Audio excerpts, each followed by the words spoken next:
ওকে, এতক্ষণ পর্যন্ত আমরা বক্তব্য জানছি।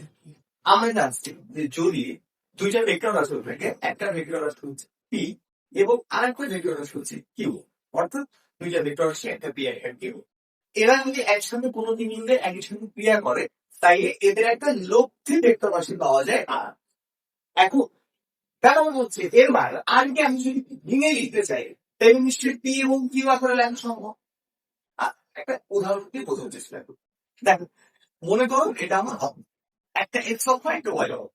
আমি এটার নাম দিলাম এক্স এক্স ড্যাশ, এটা নাম দিলাম হচ্ছে ওয়াই ওয়াই ড্যাশ। এখন এই বরাবর কোন একটা ভেক্টর রাশি কাজ করতেছে এফ, এই বরাবর যে কোনো একটা র্যান্ডম ভেক্টর রাশি এফ কাজ করতেছে। এখন এফ যদি এক্স অক্ষের সাথে থিটার বিপরীত ক্রিয়া করে থাকে তাইলে আমি প্রশ্ন করতেছি যে বাবা এই বরাবর এক্স এফ কাজ করা মানে এক্স অক্ষ বরাবর এটা একটা অংশ কাজ করবে, আবার ওয়াই অক্ষ বরাবর এটা একটা অংশ কাজ করবে, কিন্তু এতে কতটুকু অংশ ছিল এক্স অক্ষ বরাবর কাজ করবে এবং কতটুকু ওয়াই অক্ষ বরাবর কাজ করবে, এই হিসাবটা আমরা করতে হবে। হিসাবটা আমরা কিভাবে করতে পারি? একটা লম্ব কল্পনা করে, একটা লম্ব কল্পনা, লম্ব যদি কল্পনা চলো তাহলে দেখো থিয়েটার কিন্তু সবসময় লম্ব হয়, এটা লম্ব হবে, এটা হবে হচ্ছে যে ভূমি, এবং এটা হচ্ছে আমার অতিভুজ। এখন কথা হচ্ছে যে এফে এফ আসলে হচ্ছে অতিভুজ, এখন এফের ভূমি বরাবর অবস্থা কাজ করতেছে, এটা আমি বের করতে চাচ্ছি। তাই কি করা যেত? মনে করছি ভূমি বরাবর কাজ করতেছে এক্স পরিমাণ, কতটুকু এক্স পরিমাণ ধরে নিচ্ছি ভূমি বরাবর কাজ করতেছে এক্স। তাই আমি যদি এইভাবে বলি যে cos theta, cos theta, cos theta মান, কস থিটা মান হচ্ছে যে ভূমি বাই অতি। তো এটা তুমি যদি দেখাও এই সংযোজিত যে অক্ষের সমান দেখা যায় এক্স ডিভাইডেড বাই এ, কারণ আমি এটার অংশ বের করতে যাচ্ছি কখন এক্স বরাবর কাজ করতেছে ওটাকে এক্স ধরে নিচ্ছি। সো আমার ভূমিতে এক্স আছে এবং অতিভুজে এক্স কাজ করতেছে, এটা আমি এখানে লিখতে পারি। তাই এক্স এর মান আমি কত পাই? এক্স এর মান হচ্ছে এফ কস থিটা। অর্থাৎ আমি বলতে পারি যে এই বর্গ যদি এস কাজ করে তাই এই ডিরেকশনে এফ এর যে অংশটা কাজ করবে তার পরিমাণ হচ্ছে এফ কস থিটা পরিমাণ। এই বর্গতে এতে কত কাজ করতেছে এটা যদি বের করতে চাই তাই একটু মনোযোগ দিয়ে দেখতে পাবা এই যে অ্যাঙ্গেল দেয় এই অ্যাঙ্গেল হচ্ছে 90 ডিগ্রি মাইনাস থিটা, কারণ ওয়াই এবং এইচ যখন মধ্যবর্তী 90 ডিগ্রি, এটা থিটা হলে এটা 90 ডিগ্রি মাইনাস থিটা। তাই এই বরাবর কোন অংশ কাজ করতেছে, এই বরাবর যদি কাজ করে এস কস থিটা তাহলে এই বরাবর আমার কাজ করবে এস কস থিটার পরিমাণ বসাও হচ্ছে 90 ডিগ্রি মাইনাস থিটা। এটা যদি আমি করছি কস থিটা ছিল থিটার পরিবর্তে এখন ওই অ্যাঙ্গেল আমার 90 মাইনাস থিটা কোথাও বসাচ্ছি 90 ডিগ্রি মাইনাস, এটা কি পাবো? এফ সাইন থিটা, কারণ কস 90 মাইনাস থিটা হচ্ছে সাইন থিটা, অর্থাৎ ব্যাপারটা এমন যে তোমার কস 30 ডিগ্রির মান যাবে তোমার সাইন 60 ডিগ্রির মান যাবো, ব্যাপারটা ঠিক এমন। ওকে, যাই হোক, এখন আমি দেখি কি দেখছি, আমি দেখতে যে এই বরাবর আমরা যদি একটু পরিমাণ বল কাজ করে থাকে এবং এইটা যদি থিটা অংশে কাজ করে তাহলে এই বরাবর এফ এর এফ কস থিটা পরিমাণ কাজ করে এবং এই বরাবর এফ সাইন থিটা পরিমাণ কাজ করে। এখন আমি বলতেছি যে বাবা ওখানে আমি দুইটা ভেক্টর রাশি, একটা ভেক্টর রাশির মান হচ্ছে বি যার নাম হচ্ছে এফ অফ থিটা, আর একটা ভেক্টর রাশির মান হচ্ছে কিউ যার মান হচ্ছে এফ সাইন থিটা। এই পি এবং কিউ মধ্যবর্তী কত ডিগ্রি করে কাজ করতে হচ্ছে, যেহেতু একটা এক্স অক্ষে ওয়াই অক্ষ, অর্থাৎ মধ্যবর্তী তারা 90 ডিগ্রি করে কাজ করতেছে। সো এদের লব্ধির এই অভাবে বেত। এখন তুমি যে সবজিটা একটু ক্যালকুলেট করা শুরু করো, তুমি কি করবা?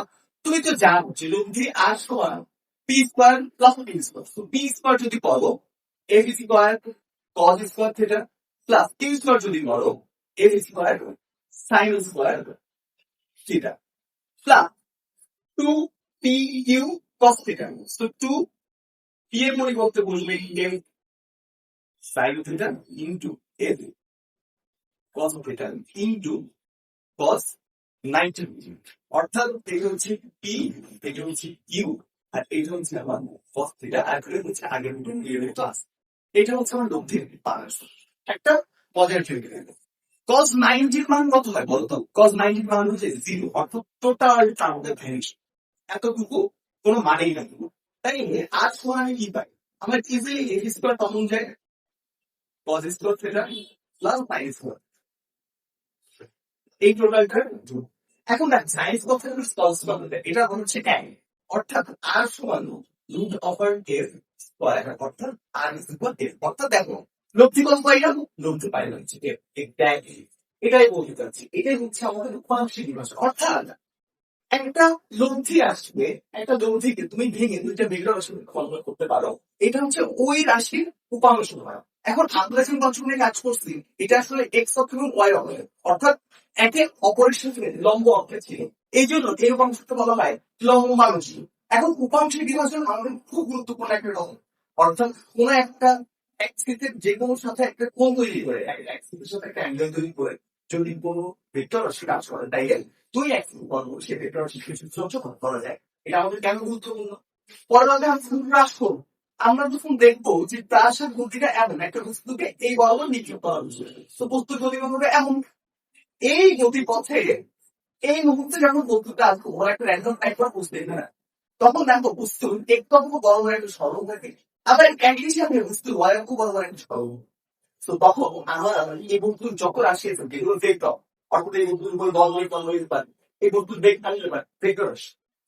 এই সেগমেন্টে এক্স অক্ষ বরাবর বেগ নিয়ে কাজ করতে থাকবো, ওয়াই অক্ষ বরাবর বেগ নিয়ে কাজ করতে থাকবো। তারপরে আমি যদি এদের লব্ধি নির্ণয় করি, তাই এই বস্তুর অ্যাকচুয়াল দিক কত তার পজিশন কোথায় দিয়ে করতে পারবো, যেটা আসলে হয়তো পাঁচশো বিভাজনে করবো না সরকার, খুব সরকারের মনে পাবো।